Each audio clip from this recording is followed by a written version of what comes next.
Battle Through the Heavens. By Heavenly Silkworm Potato. Kabanata 1401. Misteryo ng sinaunang mapa.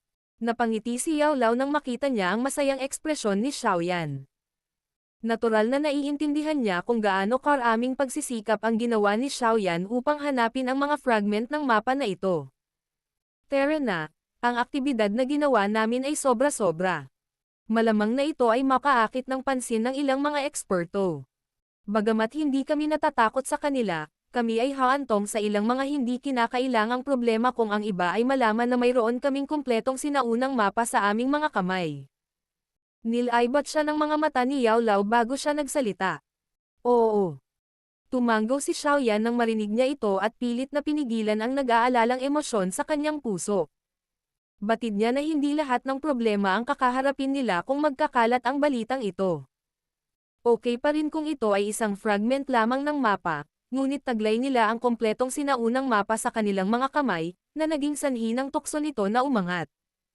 Alam ng lahat na ang isang tao ay makakakuha ng impormasyon na may kaugnayan sa Purifying Demonic Lotus Flame gamit ang mapa na ito. Gaano man kalakas ang Falling Star Pavilion, mapupunta ito sa napakalaking problema dahil sa apoy ng demonyong ito. Tara na, hindi na nanatili si Yao Lao pagkatapos magsalita.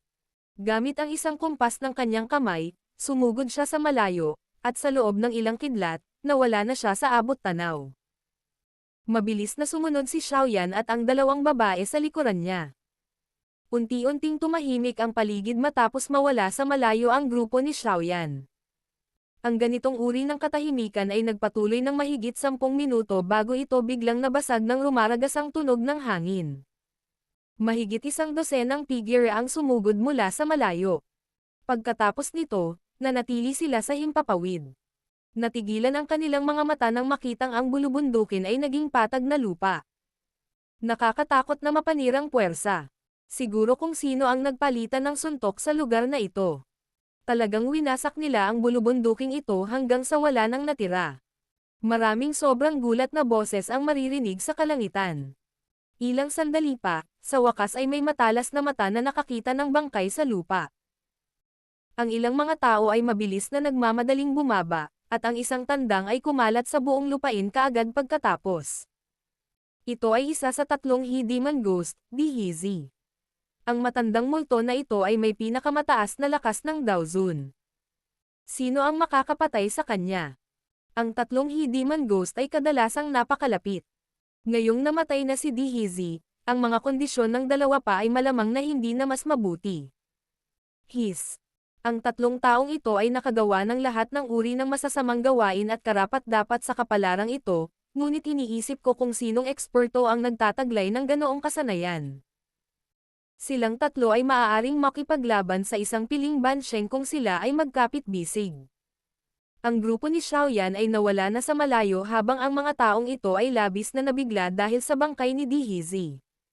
Lumitaw ang rumaragasang tunog ng hangin 5,000 kilometro ang layo mula sa kinaroroonan ng malaking labanan kanina. Isang pares ng mga figure ang lumitaw sa tuktok ng isang bundok. Nakakagulat na grupo sila ni Xiaoyan. Walang makakahabol sa atin dito. Inalis ko na ang mga aura natin sa daan. Kahit isang elite na Daosheng ay mahihirapang habulin tayo. Lumapag si Yao Lao at tumawa. Ngumisi si Xiaoyan at tumanggo. Ang kanilang mga natamo sa pagkakataong ito ay talagang napakarami. Ang 3 matandang multo na ito ay maaaring gumawa ng lahat ng uri ng masasamang bagay, ngunit sila ay nagtataglay ng isang mayamang itago. Ang grupo ni Xiaoyan ay nakinabang sa pagkakataong ito. Subukan ang sinaunang mapa na iyon. Ako ay napaka-curious na masaksihan kung ano ang mangyayari kapag ang lahat ng mga fragment ay natipon. Ikinaway ni Yao Lao ang kanyang kamay. Biglang nag-distort ang espasyo sa paligid nila. Gamit ang silang ng espasyong ito, makakapag-react sila sa oras kung may mangyari na hindi inaasahan. Tumanggo si Xiaoyan matapos marinig ang mga salita ni Yao Lao. Pinunasan ng kanyang daliri ang kanyang storage ring at ilang sinaunang mga fragment ng mapa ang lumipad palabas. Nanatili silang suspendido sa harap niya. Isang pananabik muli ang bomb alot sa mga mata ni Xiaoyan habang sinusuri niya ang mga sinaunang piraso ng mapa na ito, na tila napakaluma. Hindi niya sinasadyang pinagsalikop ang kanyang mga kamay bago niya maingat na sinimulang pagsamahin ang mga fragment ng mapa ayon sa mga linya. Ang bilis kung saan pinagsama sila ni Xiaoyan ay napakabagal. Sa paglipas ng panahon, unti-unting lumitaw ang isang kompletong sinaunang mapa sa harap ng grupo ni Xiaoyan. Nakahinga ng maluwag si Xiaoyan sa kanyang puso matapos mabago ang huling bahagi ng mapa. Pinag-aralan ng nag-iinit niyang mga mata ang sinaunang mapa bago siya bahagyang nagulat. Ang kompletong sinaunang mapa ay nagsiwalat nga ng isang mapa ng ilang lupain, ngunit ang mga linya dito ay medyo karaniwan. Walang eksaktong target o ruta. Sa isang sulyap, ito ay parang isang larawan na random na iginuhit. Ito. Gulat na gulat ang mukha ni Xiaoyan habang nakatingin sa mga linya sa mapa. Unti-unting nadudurog ang puso niya. Hindi kaya ang sinaunang mapa, na hinanap niya sa loob ng maraming taon, ay walang impormasyon. Huwag kang mabalisa. Napakaluma na ng sinaunang mapa na ito. Imposibleng gamitin ito para sadyang lokohin ang isang tao. Tiyak na misteryo ito. Si Yao Lao ay mukhang mas kalmado habang sinasabi niya ang kanyang mga iniisip. Ho! Nagpakawala ng mahabang hininga si Xiaoyan. Sinubukan niyang pakalmeyan ang sarili habang dahan-dahang nililibot ng kanyang mga mata ang sinaunang mapa sa pagtatangkang makahanap ng kakaiba. Gayunpaman, walang anumang kaina-hinala tungkol sa maliban sa isang napakademonyong apoy na lotes. Subukan mong magpatak ng isang patak ng dugo dito. Nag-isip sandali si Yao Lao at nag-isip ng isang mungkahi. Saglit na nag-alinlangan si Xiaoyan matapos marinig ang kanyang mga salita. Tumanggaw siya at pinutol ang gitnang daliri. Isang patak ng dugo ang damapo sa isang sulok ng sinaunang mapa bago dahan-daang tumagos dito. Gayunpaman, walang reaksyon matapos maghintay ng ilang sandali ang lahat. May isang patak lang ng dugo sa mapa. Marahan na napabuntong hininga si Yao Lao nang makitang walang nangyari. Umiling siya at tumahimik. Nagulat si Xiaoyan habang patuloy niyang sinusuri ang sinaunang mapa. May disappointment na hindi maitago sa kanyang mga mata. Si Kailin sa gilid ay umiling din at naramdamang hindi nararapat na sabihin ang anuman. Alam niya kung gaano karaming pagsisikap ang ginawa ni Xiaoyan para sa purifying the demonic lotus flame. Nakuha nila ang kompletong mapa na ito pagkatapos ng maraming kahirapan, ngunit ngayon ay natagpuan na wala itong anumang impormasyon. Ito ay natural na isang malaking dagok sa kanya. Naghari ang katahimikan sa pagitan ng iilan sa kanila, dahilan upang mapuno ng pressure at maging mabigat ang kapaligiran. Ang saya mula sa pagiging panalo kanina ay ganap na nagkalat. Nagpatuloy ang katahimikang ito ng mahabang panahon bago tuluyang bumuntong hininga si Xiaoyan. Sinulyapan niya ang sinaunang mapa sa harap niya at umiling. Dahil ito ay walang silbi, ano ang silbi ng pagpapanatili nito? Isang kumpol ng heavenly flames ang biglang tumaas sa palad ni Xiaoyan matapos tumunog ang kanyang mga salita. Ang apoy na ito ay tumama sa sinaunang mapa. Nagulat si Yao Lao sa biglaang pagkilos ni Xiaoyan. Pipigilan na sana ni Yao Lao si Xiaoyan nang biglang nanliit ang kanyang mga mata. Tinanong niya, bakit hindi masusunog ang sinaunang mapa na ito? Si Xiaoyan at ang dalawang babae ay nagmamadaling inilipat ang kanilang mga mata sa kumpol ng apoy nang marinig nila ang boses ni Yao Lao. Nakita nila na ang sinaunang mapa na ito, na tila masisira kapag hinayla, ay hindi malalanta kahit paano pa ito sinunog ng langit na apoy ni Xiaoyan. Bukod dito, hindi ito nagpakita ng anumang mga palatandaan ng pagkasunog. Palakihin ang lakas ng apoy. Nakatuon ang mga mata ni Yao Lao sa hindi apektadong sinaunang mapa. Bigla niyang utos sa malalim na boses. Ang heavenly flame ni Xiaoyan ay nabuo mula sa pagsasama ng apat na heavenly flame. Ang lakas nito ay maaaring magsunog ng mga bundok at magpakulo ng mga dagat, ngunit hindi nito nagawang sunugin ang isang sinaunang mapa. Talagang may mali. Nagulat si Xiaoyan nang makarinig siya ng utos, ngunit nagmamadali niyang pinaandar ang kanyang heavenly flame. Huho! Mabangis na nasusunog ang apoy. Ang mataas na temperatura nito ay naging sanhi ng pagbaluktot ng espasyo sa kanilang paligid, ngunit gaano man pinalakas ni Xiaoyan ang apoy, ang sinaunang mapa ay hindi nagpakita ng anumang senyales ng pagiging abo. Gayunpaman, Habang ang tindi ng apoy ay tumaas, ang mga linya sa mapa ay dahan-daang naging mas maliwanag. Lumitaw sila na parang nilayon nilang kumawala sa mapa. Nalantad ang saya sa mga mata ng lahat nang makita nila ang mga linya. Patuloy na pinalakas ni Xiaoyan ang apoy ng walang anumang paghihimok at ang heavenly flame sa kanyang katawan ay pinilit sa limitasyon nito. Habang ang apoy ay nagninangas sa pagtaas ng tindi, ang mga linya sa sinaunang mapa ay naging mas maliwanag. Sa isang tiyak na sandali, ang sinaunang mapa ay biglang yumanig. Maraming linya ang lumukso mula sa sinaunang mapa at naging mga sinaunang karakter na lumutang sa hangin sa harap ng lahat. 2 buwan ang lumitaw ng sabay-sabay upang punan ang kalangitan. 9 na planeta ang nabuo sa malaking hanay sa taas. Nangganganak ang lahat ng lumalamon na tubig. Ang apoy ng demonyo ay bumaba muli sa lupa. Dahan-daang binasa ni Yao Lao ang mga sinaunang karakter na ito habang unti-unting lumaganap ang pagkabigla sa kanyang mukha. Ano ang ibig sabihin nito? Kumunat ang noo ni Xiaoyan. Hindi niya maintindihan ang kahulugan ng mga karakter. Marahang bamantong hininga si Yao Lao. Sinabi niya. Ang 2 buwan na lumilitaw ng magkasama at 9 na mga bituin na nakahanay ay tumutukoy sa isang espesyal na natural na kababalaghan. Gayunpaman, ang pangyayaring ito ay lumilitaw lamang isang beses bawat 1,000 taon. Ang paglabas ng mundo ay tumutukoy sa hindi pangkaraniwang kababalaghan na malilikha dahil sa tagpong ito. Dapat mo ring maunawaan ang huling pangungusap. Ang araw kung kailan lilito ang pag-agos ng mundo ay ang araw na ang purifying demonic lotus flame ay lilito sa mundo. Natigilan si Xiaoyan. Agad niyang tinanong. Ito ay lilito lamang isang beses sa 1,000 taon. Hindi ba ibig sabihin nito ay hindi na tayo magkakaroon ng pagkakataon? Kung bibilanggan natin ang mga taon, 997 taon ang lumipas mula noong huling pag-agos ng mundo.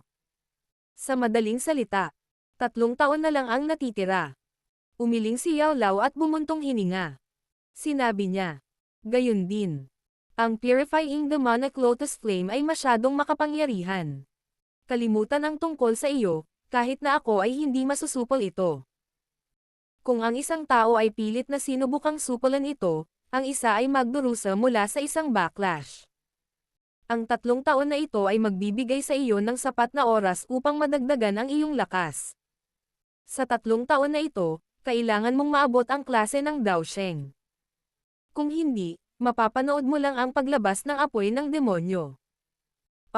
Nagsumikap ako ng maraming taon para makuha lang ang impormasyong ito.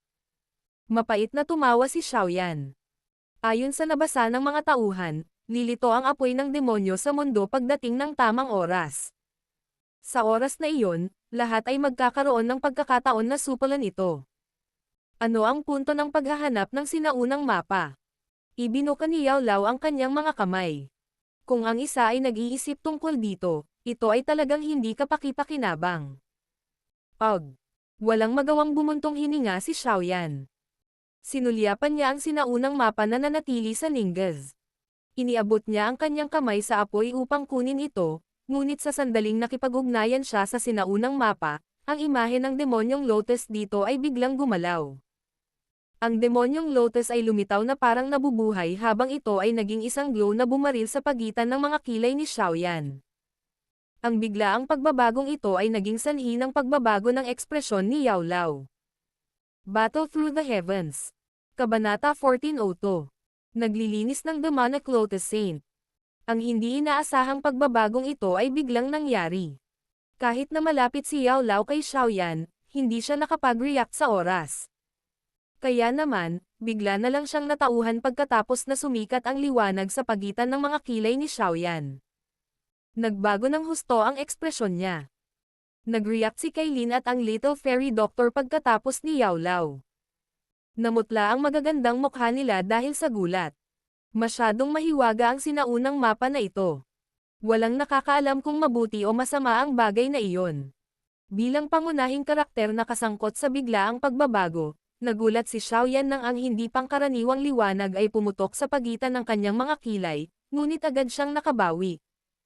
Ang kanyang mga mata ay nakapikit habang kinokontrol niya ang kanyang espiritual na lakas at ligaw na iniskan ang lugar sa pagitan ng kanyang mga kilay.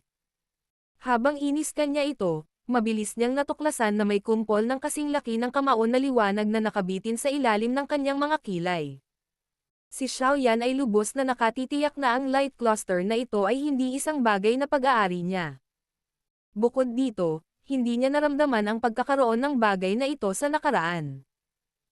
Maliwanag, ang bagay na ito ay ang mahiwagang bagay na bumaril mula sa sinaunang mapa patungo sa kanyang mga kilay. Nakatitig ang espiritu ni Xiaoyan sa puting liwanag na kumpol, ngunit lumutang lang ito doon at wala nang ibang ginawa. Gayunpaman, ang ganitong uri ng katahimikan ang nagdulot kay Xiaoyan ng lamig sa loob ng kanyang puso. Ang hindi alam ay palaging nakakatakot, lalo na pagdating sa isang nakakatakot na bagay.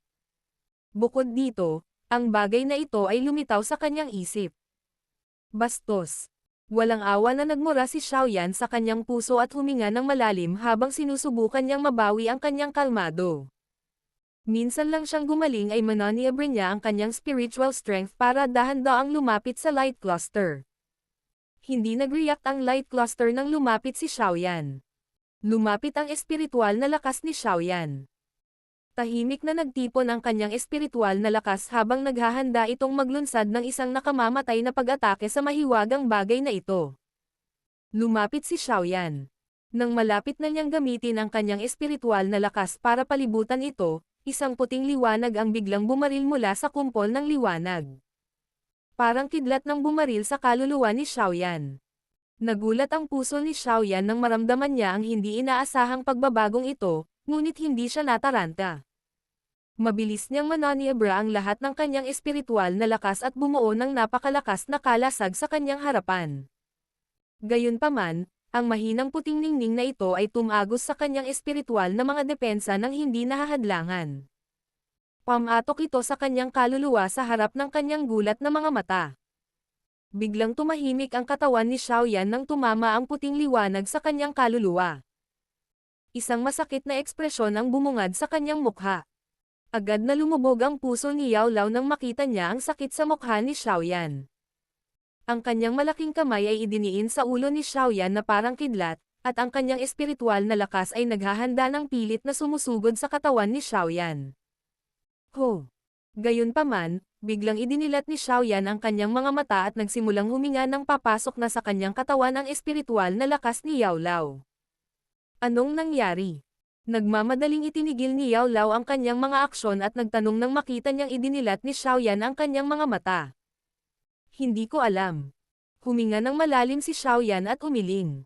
Pagkatapos nito, itinuro niya ang lugar sa pagitan ng kanyang mga kilay at sinabing, "Narito ito.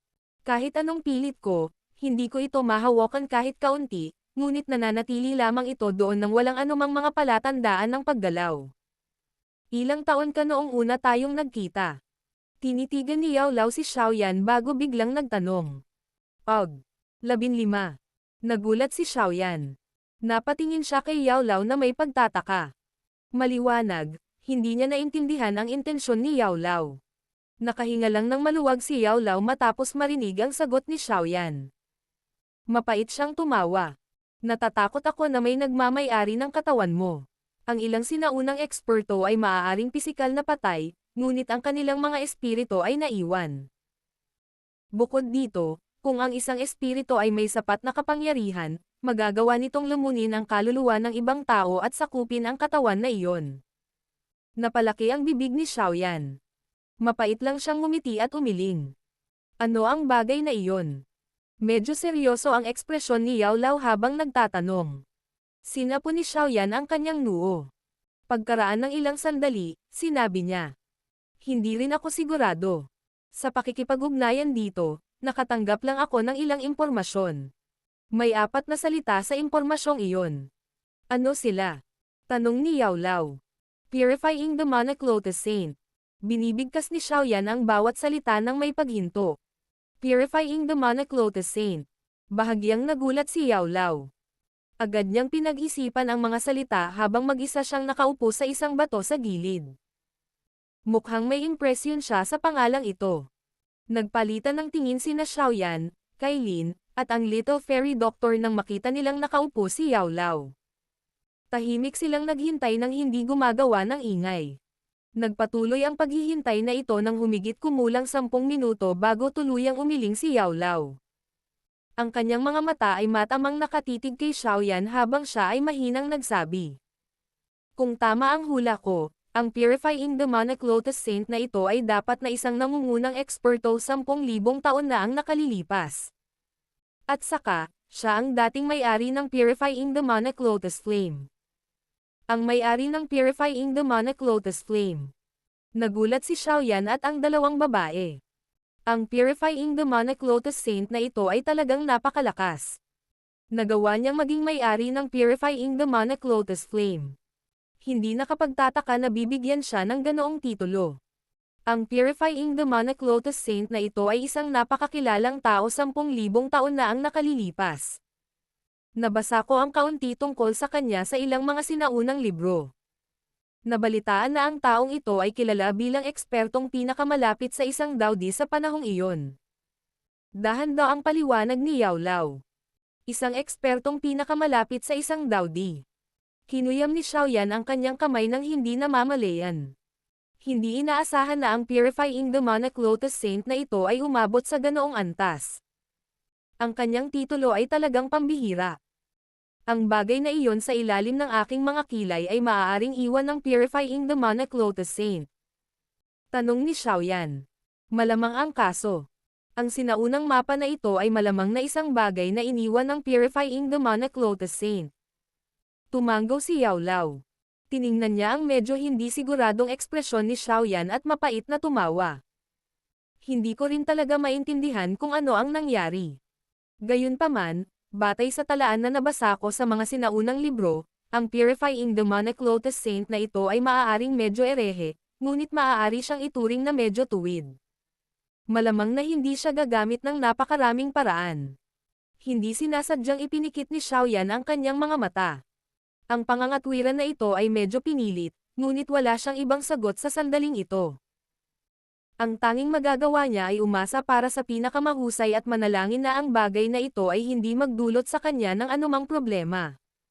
Sa tingin ko ang bagay na ito na nakatago sa sinaunang mapa ay mauugnay sa Purifying Demonic Lotus Flame. Haha, ito ay maaaring maging pakinabang ng pagkolekta ng sinaunang mapa. Tumawa si Yao Lao.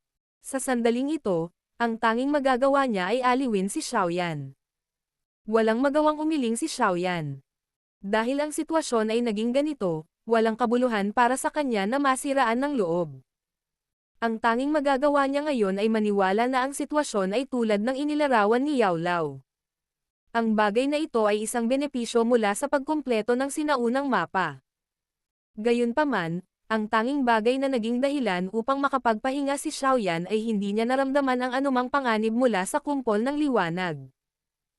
Ang kanyang espiritu ay umabot ng ganoong kalakasan na sa huli ay may mararamdaman siya kung nahaharap siya sa anumang panganib. Gayunpaman, walang naramdaman si Xiaoyan mula sa mahiwagang kumpol ng liwanag na naging dahilan upang makaramdam siya ng panganib. Tahimik na lang tayong maghintay at obserbahan ang bagay na ito. Tinapik ni Yao Lao ang balikat ni Xiaoyan. Medyo seryoso ang kanyang ekspresyon habang sinabi niya. Ngayon, dapat mong isipin kung paano mo maitataas ang iyong lakas sa klase ng Daosheng sa loob ng 3 taon na ito. Hindi ko na kailangang sabihin patungkol sa lakas ng Purifying Demonic Lotus Flame. Sa totoo lang, kung ang kasalukuyang ako ay nakilala ang Purifying Demonic Lotus Flame, isa lang ang kapalaran na naghihintay sa akin. Ako ay magiging alipin ng apoy nito. Bahagyang kumaibot ang sulok ng bibig ni Xiaoyan. Natural na naiintindihan niya kung ano ang alipin ng apoy. Ito ay ang alipin ng isang apoy. Ang pag-iisip ng alipin ay kinokontrol ng isang heavenly flame, ngunit ilan lamang sa napakalakas na heavenly flames ang nagtataglay ng ganoong kakayahan. Kahit na ang 3,000 burning flame ay hindi nagtataglay ng gayong kakayahan. Batay sa hula ni Xiaoyan, malamang na ang mga heavenly flames lang na nireranggo sa nangungunang 3 ang maaaring maging alipin ng apoy. Noong nakaraan, nag-aalala ako kung paano mo hahawakan ang Purifying Demonic Lotus Flame kung mahahanap mo ito. Buti na lang, may kaunting oras pa kaysa sa inaasahan ko. Ngumiti si Yao Lao. Ipinagpatuloy niya. Kasalukuyan kang nasa tuktok ng isang 8-star daw zone. Mayroon pa ring hindi kapani-paniwalang distansya sa isang tunay na daosheng. Kahit na mabilis ang iyong pagsasanay, napakahirap na maabot ang klase ng daosheng sa loob ng 3 taon. Kung hindi ka umabot sa klase ng daosheng, hindi kita papayagan na pumunta kahit na talagang lumitaw ang purifying demonic lotus flame dahil magtatangka ka lang magpakamatay. Mapait na ngumiti si Xiaoyan. Hindi niya inaasahan na ganito katikat si Yao Lao sa purifying demonic lotus flame. Kung ganoon, ang tanging solusyon ay makuha si Xiaoyan na maabot ang klase ng daosheng sa loob ng 3 taon, tama ba? Ibinuka ni Kailin ang kanyang bibig at nagtanong. Oo. Bahagyang tumango si Yao Lao. Ang kanyang mga mata ay dumapo kay Xiaoyan habang sinasabi niya. Napakababa ng pagkakataong magtagumpay. Sa kabutihang palad, mukhang maswerte ka. Nagulat si Xiaoyan. Bigla siyang gumaling. Sinasabi ng guro. Ang Bodhisattva Ancient Tree. Oo, tumango si Yao Lao. Ngumiti siya at sinabing. Maliban kung makukuha mo ang Bodhisattva Heart, imposibleng maabot mo ang klase ng daosheng sa loob ng 3 taon. Bodhisattva Heart. Sinapo ni Xiaoyan ang kanyang bibig. Mapait siyang tumawa. Hindi rin ito magiging madali. Ang lokasyon ng Bodhisattva Ancient Tree ay nasa loob ng Ancient Wasteland Region. Ito ay isang ipinagbabawal na lupain para sa mga tao. Bukod dito, ang Ancient Region ay napakalaki. Paanong napakadaling mahanap ang Bodhisattva Ancient Tree? Kung madali lang, magkakaroon ka ba ng pagkakataong pumunta? Ngumiti si Yao Lao at kinawayan siya. Sinabi niya, nagtataglay ka ng isang Bodhisattva seed sa iyong kamay. Bagamat ang kadalisayan nito ay medyo mababa, ito ay dapat magbigay daan sa iyo upang madama ang sinaunang puno ng Bodhisattva. Ito ang iyong kalamangan, at ito lamang ang iyong landas kung talagang nais mong supulan ang purifying demonic lotus flame. Kaya, dapat mong makuha ang Bodhisattva Heart na ito. Napabuntong hininga si Xiaoyan. Tango-tango lang ang naisagot niya. Mukhang kailangan niyang magtungo sa Ancient Wasteland Region sa pagkakataong ito. Kung aasa siya sa kanyang normal na bilis ng pagsasanay, hindi siya makakarating sa klase ng daosheng sa loob ng 3 taon. Tara na, babalik tayo sa Falling Star Pavilion at magplano ng maayos. Kung totoo ang balita, ang Central Plains ay magiging bedlam dahil sa Bodhisattva Ancient Tree.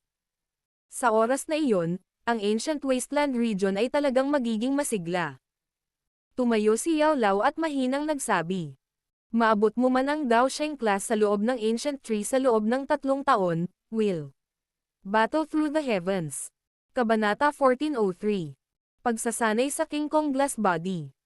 Ang grupo ni Xiaoyan ay hindi nagpatuloy sa pananatili pagkatapos ng kanilang desisyon. Agad silang kumilos at nagmamadaling bumalik sa Falling Star Pavilion. Pagkabalik sa pavilion, nagpahinga ang grupo ng 2 araw. Ang impormasyon na may kaugnayan sa Bodhisattva Ancient Tree ay nagsimulang magwalas sa Central Plains na may nakakatakot na bilis na parang bagyo sa loob ng 2 araw na ito. Sa simpleng pangalan, Bodhisattva Ancient Tree, ang buong Central Plains ay walang alinlangan na naging gulo sa sandaling ito. Maging ang mga matandang demonyo na naninirahan sa pag-iisa ay lumitaw dahil sa nakayayanig na balitang ito. Bagamat medyo mapanganib ang Ancient Wasteland Region, umiral lamang ang panganib dahil walang sapat na pang-akit. Sa pagkakataong ito, ang pang-akit ng Bodhisattva Ancient Tree ay isang bagay na hindi kayang labanan ng sinuman. Kaya naman, ang tinatawag na Forbidden Ground na ito ay hindi na nakapigil sa sinuman. Kinakatawan ng klase ng daosheng ang pinakamataas na antas sa buong kontinente. Ang hindi mabilang na bilang ng mga tao ay nakipaglaban sa kanilang buong buhay upang maabot ang maalamat na antas na ito. Hanggat mayroong kahit katiting na bagay na maaaring magpataas ng pagkakataong maabot nila ang antas na iyon, lahat ay susugod ng walang pag-aalinlangan. Kahit na sila ay mga gamo-gamo na sumusulpot sa apoy, walang sino man sa kanila ang magdadalawang isip kahit kaunti. Maliwanag, ang hitsura ng sinaunang puno ng Bodhisattva ay nagdulot ng malaking bagyo sa Central Plains. Habang ang iba't ibang paksayon sa buong Central Plains ay nakakaranas ng matinding kaguluhan, si Xiaoyan, na nagpahinga ng 2 araw, ay unti-unting gumaling. Gayunpaman, hindi siya umalis. Sa halip, nakakita siya ng isang liblib na silid at nagsagawa ng retreat. Matapos marinig ang mga salita ni Yao Lao, ang puso ni Xiaoyan ay tapat na nagsimulang tingnan ng seryoso ang purifying demonic lotus flame. Malinaw niyang alam na hindi magsisinungaling si Yao Lao sa kanya, at ang karanasan ni Yao Lao ay malayo sa kung ano ang maihahambing niya. Dahil sinabi ni Yao Lao ang mga ganoong salita, tiyak na hindi siya papayagan ni Yao Lao na hawakan ang purifying demonic lotus flame maliban kung naabot niya ang klase ng Dao Sheng. Sa pagkakataong iyon, maaari lamang siyang magsimulang tumutok sa kanyang susunod na layunin, ang Bodhisattva Ancient Tree na malapit ng lumitaw. Kung nais niyang maabot ang klase ng Dao Sheng sa loob ng 3 taon, kailangan niyang hiramin ang lakas ng puso ng Bodhisattva. Kung hindi, imposibleng sumulong sa oras. Ang oras ay isang bagay na alam ni Xiaoyan matapos isipin ang tungkol sa pagsasanay sa Heavenly Tomb noon. Ang enerhiya sa lugar na iyon ay 2 beses na mas siksik kaysa sa labas ng mundo. Maaaring nagsanay si Xiaoyan ng 3 taon sa loob ng Heavenly Tomb, ngunit kung hindi niya nakuha ang mana ng kanyang ninuno, si Xiao Zuan, malamang na imposibleng maabot ang kanyang kasalukuyang antas at mas mahihirapan ang isa na magsanay sa mga huling yugto ng klase ng Dao Zun. Siya ay kasalukuyang nasa tuktok lamang ng isang 8-star Dao Zun. Naroon pa rin ang 9-star at ang rurok ng 9-star sa itaas niya. Pagkatapos maabot ang rurok, kakailanganin pa rin niyang maranasan ang 9 na pagbabago upang makalusot sa klase ng Dao Sheng. Sa maraming hakbang na ito, imposible para sa isang ordinaryong tao na matapos ang pagsasanay sa loob ng 30 taon, lalo na sa loob lamang ng 3 taon. Kahit na si Xiaoyan ay nagtataglay ng isang napakahusay na talento at nagkaroon ng tulong ng maraming medicinal pill, imposible para sa kanya na bawasan ang oras na ito ng 10 beses o higit pa. Kaya, kailangan niyang kunin ang pagkakataong ito upang makapasok sa Ancient Wasteland Region at makuha ang Bodhisattva Heart. Sa pamamagitan lamang ng Bodhisattva Heart ay tataas ang kanyang lakas sa loob ng 3 taon at maabot ang klase ng Dao Sheng. Kung hindi, kapag ang purifying demonic lotus flame ay lumitaw sa loob ng 3 taon, maaari lamang siyang maging isang tagamasid na nanunood sa heavenly flame na ito na naging pag-aari ng iba. Hindi na kayanan ni Xiaoyan ang ganoong bagay. Kaya, kinailangan niyang makuha ang Bodhisattva Heart. Bukod dito, malinaw na napukaw ng Bodhisattva Ancient Tree ang atensyon ng maraming paksayon sa loob ng Central Plains. Hindi ganoon kadali na matagumpay na makuha ang Bodhisattva Heart mula sa mga kamay ng hindi mabilang na mga individual na ito. Magkakaroon din ng ilang tulad ni Tian Hezi o mas malalakas na matatandang demonyo sa kanila. Kaya naman, dapat subukan ni Xiaoyan ang kanyang makakaya upang madagdagan ang kanyang lakas. Ang pinakamabilis na paraan upang madagdagan ang lakas ng isang tao ay walang alinlangan na magsanay ng mataas na klase ng Dao skill. Intensyon ni Xiaoyan na magsanay ng King Kong Glass Body, na katatapos lang niyang makuha, sa panahon ng retreat na ito. Ang bagay na ito ay isang klase ng Tian na Dao skill at tiyak na nagtataglay ng pambihirang lakas. Kung matagumpay niyang maisasanay ito, mas magiging kumpiyansa siya sa paglalakbay na ito sa Wasteland Region. Ang bango ng sandalwood ay nananatili sa loob ng tahimik na silid. Nakaupo si Xiaoyan sa isang batong kama. Kinuyam niya ang kanyang kamay at may lumabas na dark golden scroll dito. Itinaas niya ang balumbon, at nakita niya ang 2 sinaunang salita sa gilid. King Kong Glass Body. Dahan-daang bumantong hininga si Xiaoyan at inilagay ang scroll sa kanyang noo. Ang Tian class na Dao skill na ito ay hindi kasing gulo ng Great Heaven Creation Palm. Maaari lamang gamitin ng isang tao ang espiritual na lakas para makuha ito. Ang dahilan kung bakit napakagulo noong huling pagkakataon ay dahil iyon ang intensyon ng elite na si Dao Sheng. Ang scroll ay dumampi sa noo ni Xiaoyan habang may isang ideya na dumaan sa kanyang puso at isang gintong liwanag ang lumabas sa scroll. Isang napakalaking impormasyon ang pumasok sa isip ni Xiaoyan na parang tubig baha. Ang King Kong Glass Body, ang klase ng Tian na mababang antas na Dao skill ay ginagawang metal ang katawan ng isang tao na walang makakatusok o makakasira. Kapag ganap na nabisado ng isang tao ang Dao skill na ito, ang katawan ng isa ay magiging King Kong.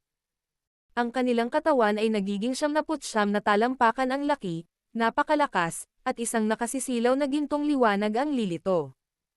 Ang kamao ng isang tao ay madudurog ang langit habang ang kanyang mga paa ay mabibiyak. Matapos basahin ang malalaking gininto ang salita na umuugong sa kanyang ulo, naramdaman ni Xiaoyan kung gaano kadominant ang Dao skill na ito. Ito ay isang Dao skill na gumamit ng Dao Qi upang palakasin ang pisikal na katawan ng isang tao. Sa pag-aaral ng pamamaraan ng Dao skill na ito, hindi niya sinasadyang nagpakawalan ng paghanga. Isa talaga itong makapangyarihang Dao skill na magagawa lamang ng isang elite na Dao Sheng. Ang kasalukuyang Xiaoyan ay maaaring ituring na may napakapiling mga mata. Kasama sa Dao skills na na-practice niya ang ilang Tian class na Dao skills, kaya medyo swabe ang practice niya sa skill na ito. Sinabi na ang lahat ng mga diskarte ay magiging malinaw pagkatapos ang isa ay makabisado ang isang pamamaraan.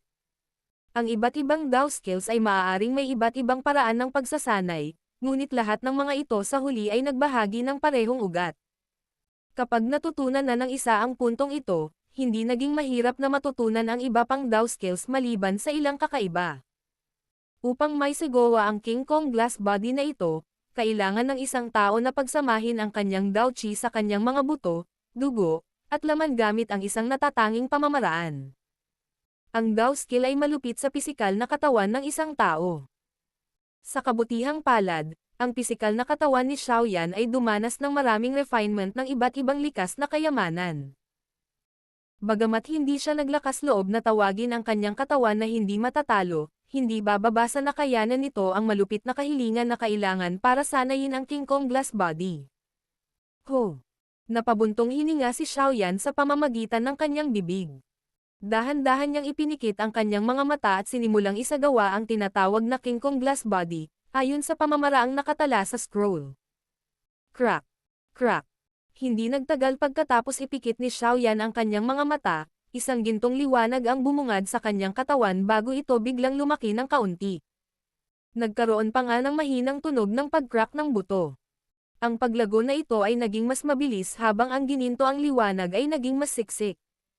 Sa loob ng wala pang kalahating minuto, ang katawan ni Xiaoyan ay naging doble sa laki nito. Sa isang sulyap, mukha siyang maliit na higanti. Bukod dito, ang kanyang orihinal na maputlang balat ay tinina ng dark golden na kulay. Ang katawan ni Xiaoyan ay lumaki ng 2 beses sa laki nito bago ito tumigil sa paglakas.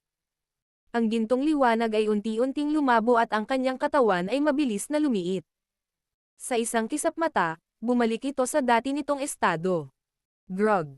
Biglang iminulat ni Xiaoyan ang kanyang mga mata matapos lumiit ang kanyang katawan pabalik sa orihinal nitong laki. Isang subaw ng matingkad na pulang dugo ang iniluwa, na namatay sa lupang pula. Kumaibat ang sulok ng bibig ni Xiaoyan matapos idora ang isang subaw ng sariwang dugo. Medyo naging pangit ang ekspresyon niya. Hindi binanggit ng maldita na scroll na ito na ang pagsasanay sa King Kong glass body na ito ay nangangailangan ng isang tao na magtiis ng matinding sakit. Isipin na ang katawan ng isang tao ay biglang namamaga ng 2 beses sa laki nito, ano ang mararamdaman ng katawan? Ang balat nito ay mapupunit, ang mga kalamnan nito ay masisira, ang mga buto nito ay madudurog. Hindi katakataka na may napakahigpit na pangangailangan para sa pisikal na katawan ng isang tao. Kung ito ay isang taong may mas mahinang konstitusyon, ang unang bukol mula kanina ay magiging sanhi ng pagkawatak-watak ng kanilang katawan. Umiling si Xiaoyan sa walang imak na paraan. Tahimik siyang napabuntong hininga. Hindi alintana kung gaano kasakit ang naramdaman niya, kailangan niya itong sanayin. Imposibleng hindi magbayad ng isang presyo kung nais ng isang tao na makakuha ng mahusay na lakas. Kung kayang tiisin ni Xiaoyan ang ganitong uri ng matinding sakit, masasanay siya sa ganoong pagbabago sa kanyang konstitusyon. Sa oras na iyon, talagang mailalabas niya ang kapangyarihan ng King Kong glass body, ngunit kailangan niyang ipagpatuloy ang pamamaga ng kanyang katawan, hayaan ang kanyang balat, kalamnan, at buto na masanay sa ganitong uri ng matinding sakit. Ang pagsasanay sa Dao skill na ito ay isang uri ng pagpapahirap. Malungkot na bamantong hininga si Xiaoyan sa kanyang puso. Muli niyang ipinikit ang kanyang mga mata nang may lumabas na gintong liwanag. Muling namamaga ang kanyang katawan bago lumiit. Pagkatapos nito, ito ay namamaga at lumiit muli habang ang sariwang dugo ay dumura ng paulit-ulit. Parang walang dugo habang patuloy na niluluwa iyon sa kanyang bibig. Sa kabutihang palad, ang sariwang dugo na iniluwa ay nabawasan sa pag-agos ng panahon. Lumipas ang kalahating buwan habang si Xiaoyan ay nagsasagawa ng retreat. Sa loob ng kalahating buwang ito, ang Central Plains ay naging gulo. Ang hindi mabilang na mga paksayon ay nagpadala na ng kanilang mga tao upang magtungo malapit sa Ancient Wasteland region, ngunit ang mga pangunahing puwersa ay hindi gumalaw dahil hinihintay nila ang katumpakan ng impormasyon na makumpirma. Kapag ang Bodhisattva Ancient Tree ay tunay na lumitaw, ito ay lilikha ng hindi pangkaraniwang pangyayari. Sa sandaling iyon, mararamdaman ng buong Central Plains ang pagbabago. Kapag tunay nilang naramdaman ang ganitong uri ng kababalaghan, ang mga paksayo na ito, na handang kumilos, ay tunay na magiging nasa sabik. Ang isa pang 5 araw ay dahan-daang lumipas kasama ang pagkabalisa na ito. Nang ang unang sinag ng liwanag ng umaga ay bumaril sa lupain sa ika-6 na araw, isang malinaw na aura ang biglang nagsimulang walisin mula sa hilagang silangang kalangitan sa kabila ng Central Plains. Parang alon na biglang humampad sa langit at nagkalat sa malayo. Ang sinumang makalanghap ng malinaw na hangin ito ay magkakaroon ng katulad na larawang lilito sa kaibuturan ng kanilang isipan. Iyon ay iyon sa isang sinaunang matayog na puno. Isang matalinong aura ang kumalat mula sa sinaunang punong ito. Ito ang maalamat na Bodhisattva Ancient Tree. Sa wakas, nagkaroon ng kaguluhan sa Central Plains sa sandaling ito. Battle Through the Heavens. Kabanata 1404. Wasteland Town. Mayroong isang kumpol ng mga tahimik na silid sa loob ng Falling Star Pavilion. Ang lahat ng mga silid na ito ay itinayo para sa mga elder ng Falling Star Pavilion. Tanging ang mga elder lang ang may kwalipikasyon na magsanay sa mga silid na ito dahil ang enerhiya doon ay ang pinakamakapal sa loob ng Star Realm. Maraming elder ang magtitipon sa lugar na ito sa isang ordinaryong araw para makipag-spar at magsanay. Ito ay natural na hindi naiiba sa sandaling ito. Maraming matatandang figure ang nakatayo sa paligid ng bakanteng lupa sa labas ng mga tahimik na silid na ito habang masaya silang nag-uusap. Bang! Ang ganitong uri ng mapayapang kapaligiran ay hindi nagtagal bago ito biglang nabasag ng isang matinding pagsabog. Kaagad, maraming nakatulala na tingin ang bumaril. Napadpad sila sa isang tahimik na silid na di kalayuan nang bigla itong sumabog. May isang gintong liwanag na malabong kumikislap mula rito. Ito ay.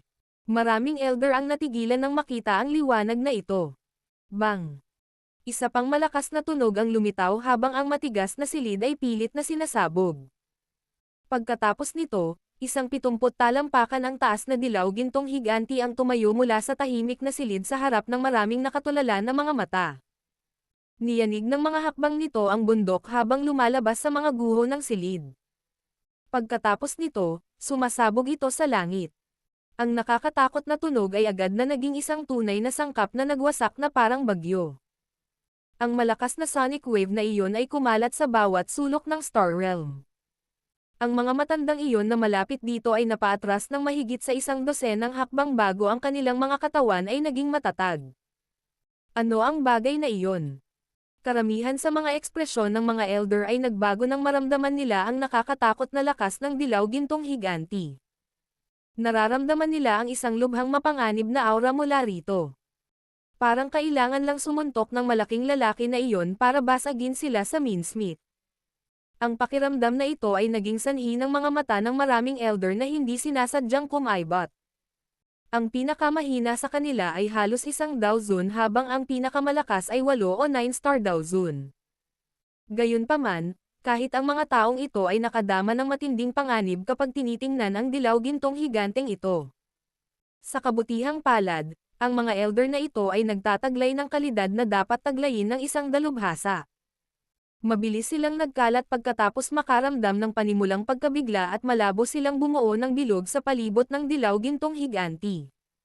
Sasalakayin at papatayin nila ito kung magpapakita ito ng anumang kakaibang aktibidad.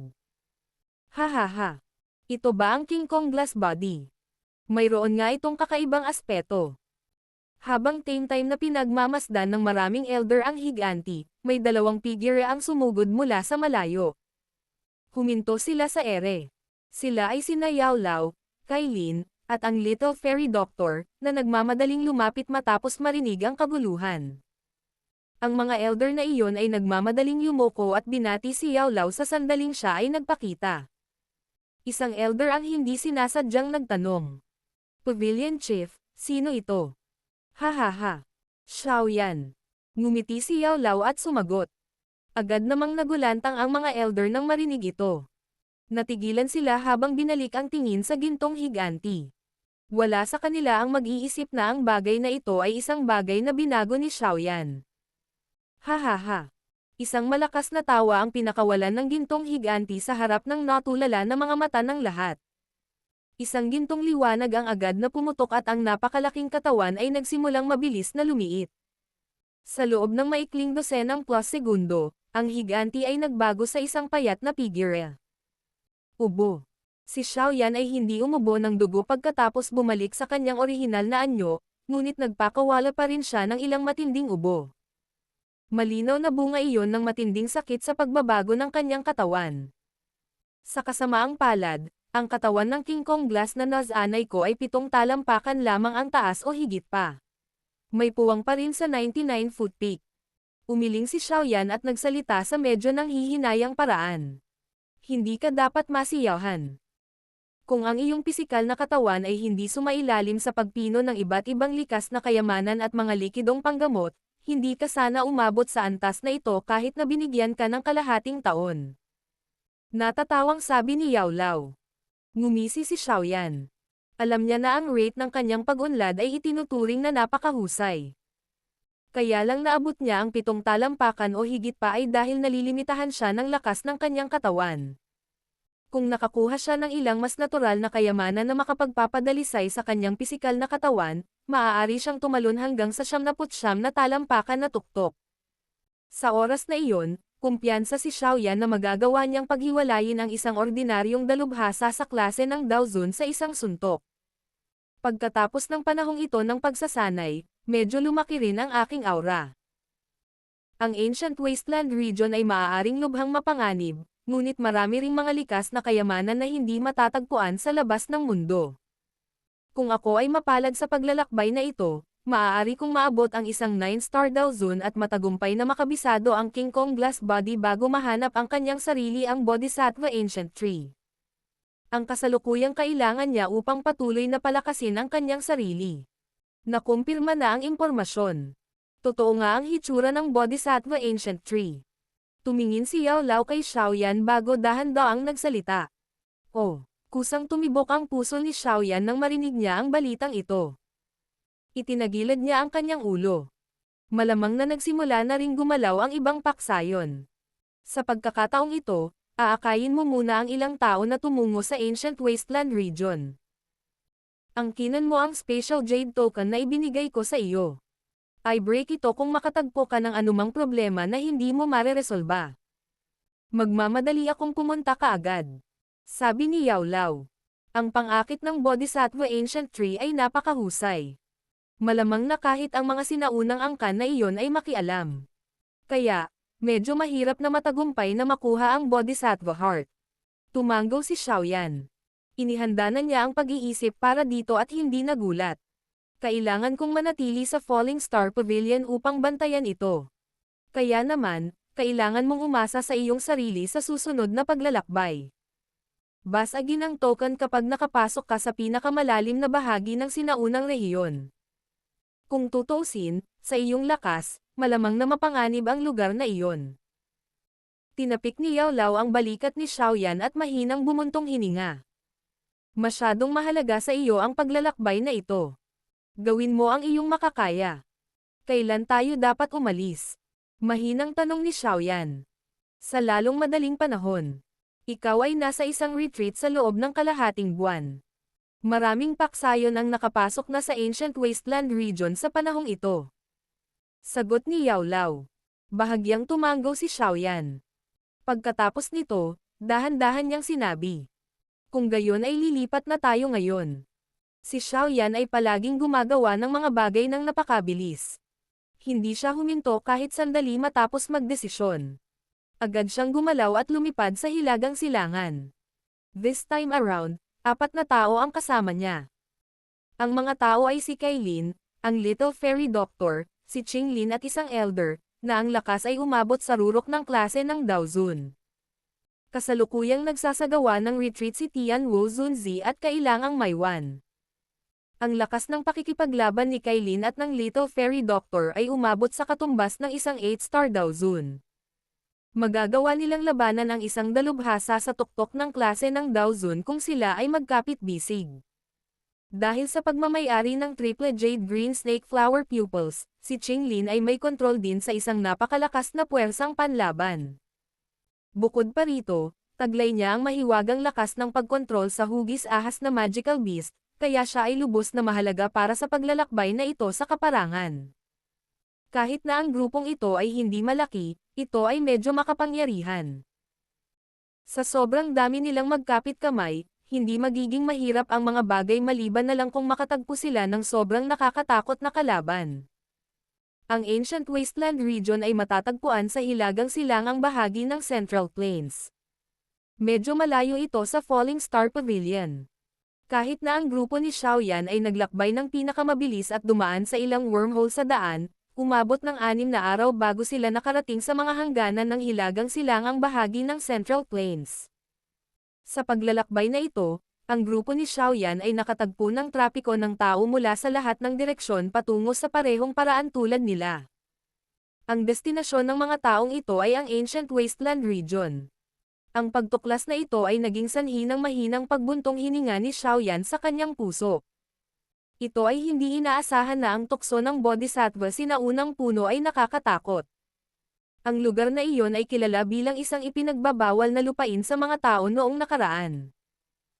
Ang Wasteland Town ay ang huling bayan ng tao na pinakamalapit sa Ancient Wasteland Region.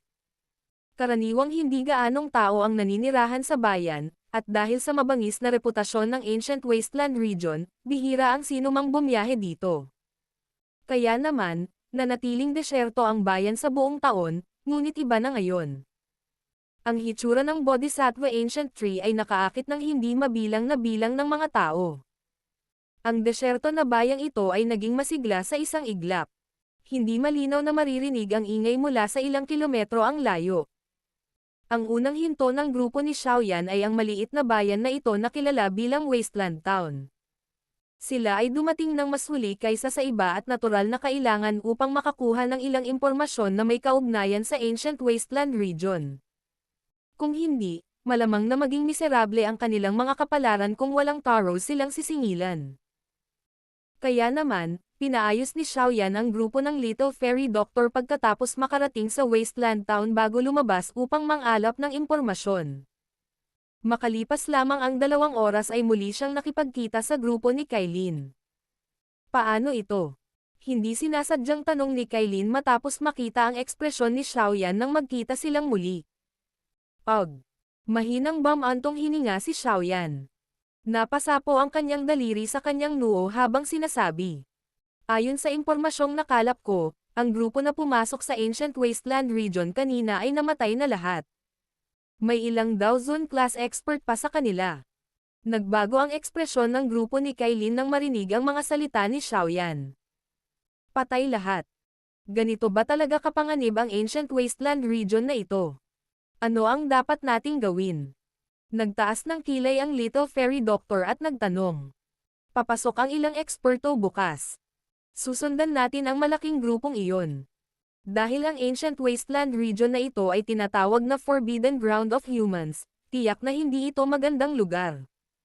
Susundan natin ang mga taong iyon at oobserbahan ang sitwasyon. Marahang kumatok ang daliri ni Xiaoyan sa mesa. Talagang misteryoso ang Ancient Wasteland Region na ito. Kailangang manatiling kalmado sa lahat ng oras upang tunay na makapasok sa pinakamalalim na rehiyon. Ang anumang kapabayaan ay maaaring magresulta sa kompletong pagkalipol ng isang grupo. Ang presyong ito ay isang bagay na hindi niya kayang bayaran. Kaya naman, kailangan niyang maging maingat sa lahat ng ginagawa niya. Battle Through the Heavens. Kabanata 1405. Pagpasok sa sinaunang kaparangan na rehiyon. Isang siksik ang grupo ng mga tao ang nagtipon sa labas ng wasteland town kinabukasan. Naghalo ang ingay at naging malakas na alon na kumalat sa di kalayuan. Nakatayo sa likuran ang grupo ni Xiaoyan. Pinag-aralan nila ang libo-libong tao na nagtipon sa harap at hindi sinasadyang umiling sa walang imak na paraan. Ito ang unang pagkakataon na nakakita sila ng mga eksperto na nagtitipon sa ganoong sukat. Ang isang maikling distansya sa harap ng napakalaking grupo ay isang orihinal na kagubatan na puno ng isang sinaunang aura. Ang mga punong may taas na libu-libong talampakan ay nakatayo tulad ng maraming higanti. Tinatanggal ng mga puno ang araw. Maging ang liwanag mula sa langit ay nahirapang magpailaw sa kagubatan. Sa isang sulyap, ang pinakamalalim na bahagi ng kagubatan ay napuno ng nakakatakot na kadiliman. Paminsan-minsan, ang ilang mabangis na hayop na umuungal ay ibinubugaw mula sa loob, na nagiging sanhi ng isang pakiramdam ng ginaw sa loob ng kanyang puso. Ang mga taong ito ay lahat ay naakit ng Bodhisattva Ancient Tree hanggang sa puntong nawala ang kanilang pangangatwiran. Umiling si Xiaoyan. Ang Ancient Wasteland Region ay tinawag na Forbidden Grounds ng mga tao. Kahit na ang isang elite na si Dao Zun ay malamang na mamatay pagkatapos na makapasok dito. Gayunpaman, marami sa mga natipon dito ay may lakas lamang ng mga Dao Zhang o maging ng mga Dao Huang. Kung ang mga taong ito ay pumasok sa sinaunang rehiyon, anumang kaguluhan na kanilang nakilala ay papatayin sila. Sila ay magiging pataba para sa nagtataasang mga puno. Gayunpaman, ang Ancient Wasteland Region na ito ay talagang nakakatakot. Mahinahong sinabi ng Little Fairy Doctor. Ang bawat tao ay nadama na maliit sa ilalim ng mga higanteng puno. Nadama ng isang tao ang isang kawalang halaga kapag tinitingnan ang isang napakahabang bilang ng mga taon na nakaunat noong sinaunang panahon. Ang rehiyong ito ay kilala bilang ang pinakalumang lugar sa kontinente. Tumanggaw si Xiaoyan. Binawi niya ang nag-scan niyang mga mata. Napakaraming tao ang naruroon. Wala siyang mahanap na pamilyar na figure. Matapos bawiin ang kanyang tingin, nagsimulang unti-unting kumalat ang isang kaguluhan sa napakalaking pulutong na ito. Tila ang mga taong ito ay nagbabalak na maningil. Rumble. Nagtakbuhan ang libu-libong tao, dahilan para manginig at dumagundong ang lupa. Ang malalakas na dagandong ay umalangaw habang ang di mabilang na bilang ng mga figure ay nagmamadaling umalis na may kasamang swish, na tunog at sabik na pumasok sa tahimik na sinaunang rehiyong ito. Hindi maiwasan ni Xiaoyan ang umiling habang pinapanood ang nakakatakot na aktibidad na ginawa ng mga taong ito. Mahina niyang sinabi. Papasok tayo pagkatapos makapasok ang karamihan sa kanila. Dahil gusto nila na sila ang nasa frontline, hahayaan natin silang gawin ang gusto nila. Ngumiti at tumanggo ang trio ng Little Fairy Doctor nang marinig ang mga salita ni Xiaoyan. Umupo ang grupo sa isang tahimik na lugar. Naghintay sila ng halos kalahating oras bago tuluyang bumangon si Xiaoyan. Napatingin siya sa kagubatan na tila magulo dahil sa dami ng tao. Noon lang siya nagwagayway ng kamay at sinabing, "Kumuha na tayo. Mag-ingat kayong lahat." Napadiin ang mga daliri ni Xiaoyan sa lupa pagkatapos tumunog ang kanyang mga salita. Nanguna siya habang nag-transform siya sa isang itim na figure na umaakyat patungo sa sinaunang kagubatan ng may bilis na parang kidlat. Si Kailin, ang Little Fairy Doctor, at ang iba ay sumunod malapit sa likuran. Shi. Ang liwanag sa paligid ni Xiaoyan ay biglang lumabo nang siya ay pumasok sa sinaunang kagubatan. Ang mga alon ng amoy ng mga bulok na dahon ay kumakalat sa lahat ng direksyon. Saglit na huminto ang figure ni Xiaoyan pagkatapos makapasok sa kagubatan. Sinulyapan niya ang maraming maliliit na grupo sa di kalayuan, ngunit wala siyang balak na huminto at makipag-chat sa kanila. Ang kanyang mga daliri sa paa ay idiniin sa isang sanga ng puno, at ang kanyang figure ay patuloy na nagmamadaling pasulong. Medyo mabilis ang grupo ni Xiaoyan. Wala pang 10 minuto, umabant na sila ng mahigit 5 kilometro. Walang mga hindi inaasahang pangyayari sa daan. Kahit na paminsan-minsan ay nakakasalubong nila ang isa o dalawang mabangis na hayop, ang mga hayop na ito ay aatakehin ng lahat bilang isang grupo at gagawing mincemeat. Bagamat maayos ang paglalakbay, Naputol ang kilay ni Xiaoyan. Ang Ancient Wasteland Region ay kilala bilang ipinagbabawal na lupa sa mga tao. Imposibleng maging ganito kapayapa. Ang lugar na ito ay maaaring isang gilid lamang, ngunit ang mga bagay ay hindi dapat ganito kakinis. Unti-unting bumangon ang pag-iingat sa puso ni Xiaoyan nang lumitaw ang mga kaisipang ito. Bahagyang bumagal ang kanyang pasulong na bilis. Ang ginawa lang niya ay sundan ang malaking grupo sa harapan mula sa malayo. Sa mga taong ito bilang mga scout, ang grupo ni Xiaoyan ay magkakaroon ng sapat na oras upang mag-react kahit na may mangyari na hindi inaasahan. Naunawaan ni Kailin at ng iba pa ang mga iniisip sa puso ni Xiaoyan. Kaya naman, nanatili silang maingat. Ang pag-iingat na naramdaman ng grupo ni Xiaoyan ay nadagdagan habang sila ay unti-unting naglalakbay ng mas malayo mula sa hangganan ng Ancient Wasteland Region. Swish! Isang pares ng mga figure ang dumaan sa madilim na kagubatan at biglang huminto sa isang malaking puno. May laso na fog ang tumaas sa paligid dito. Ang magagandang mata ng Little Fairy Doctor ay lumipad sa paligid niya. Siya ay lubos na nakaayon sa laso na fog. Kaya naman, nakita niya ang singaw ng lason nang lumitaw ito. Bahagyang nagulat ang grupo ni Xiaoyan nang marinig ang babala niya. Ang isang lason sa Ancient Wasteland Region na ito ay isang napakahirap na problema. Kung ang isa ay huminga ng sobra, kahit ang isang elite na si Daozun ay mamamatay mula rito. Ubusin ang poison-resisting pills na ito. Makakatulong itong labanan ang lason na ito. Ngumiti ang Little Fairy Doctor. Nag-abot siya ng 2 Scarlet Medicinal Pill sa grupo ni Xiaoyan. Siya ay talagang mas mababa kaysa kay Xiaoyan pagdating sa pill refinement, ngunit ang kanyang pag-unawa sa lason ay malamang sa antas kung saan kahit 10 Xiaoyan ay mas mababa sa kanya. Nagkibit balikat si Xiaoyan. Kinuha niya ang medicinal pill at itinapat sa kanyang bibig. Magsasalita pa lang sana siya nang biglang nag-transmit ng kabang-abang na hiyawan ang grupo sa unahan, na nagdulot ng ilang kaguluhan. Mukhang nalasan sila. Umiling si Xiaoyan. Ang nakalalasong singaw sa lugar na ito ay medyo nakamamatay. Kung ang lakas ng isang tao ay hindi sapat, ang paglanghap kahit kaunti nito ay maaaring nakamamatay. Ang mga taong ito ay natikman ang kakilakilabot na kapalaran mula sa labis na pagtitiwala. Umalis na tayo. Mahinang nagsalita si Xiaoyan pagkatapos panoorin ang lahat na kumakain ng poison-resisting pill. Pinabilis nila ang kanilang bilis. Hindi niya taglay ang puso na iligtas ang lahat ng malas na individual na iyon.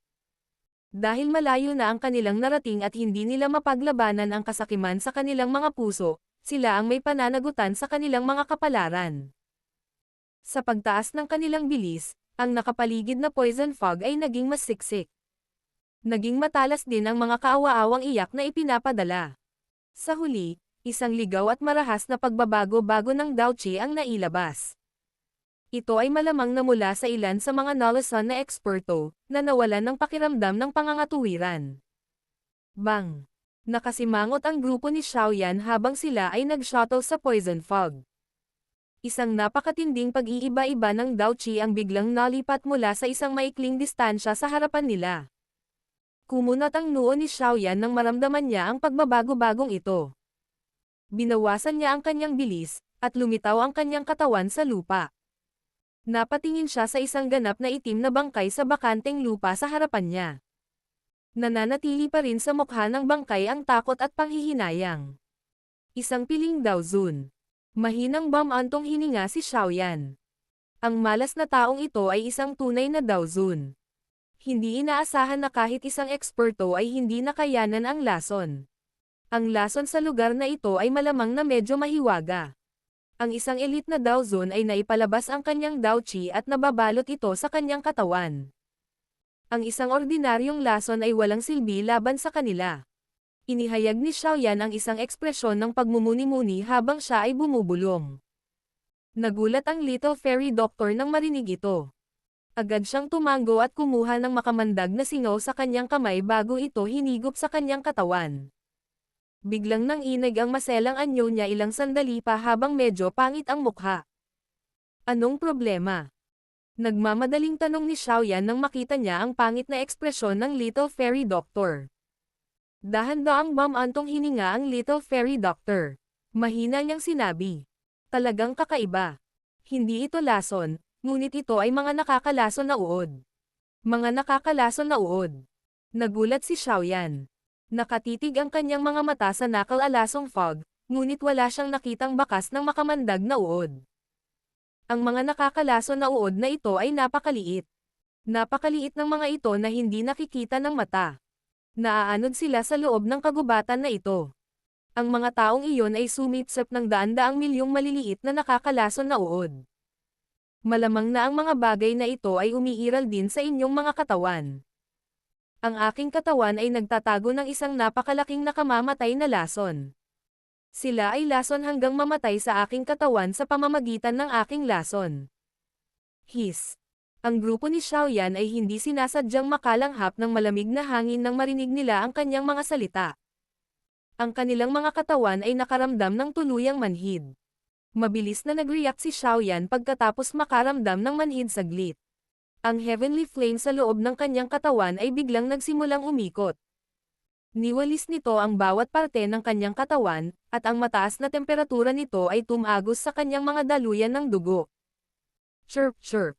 Habang pinapaikot ni Xiaoyan ang kanyang heavenly flame, biglang umalangaw-ngaw ang huni na naging sanhi ng pamamanhid ng balat.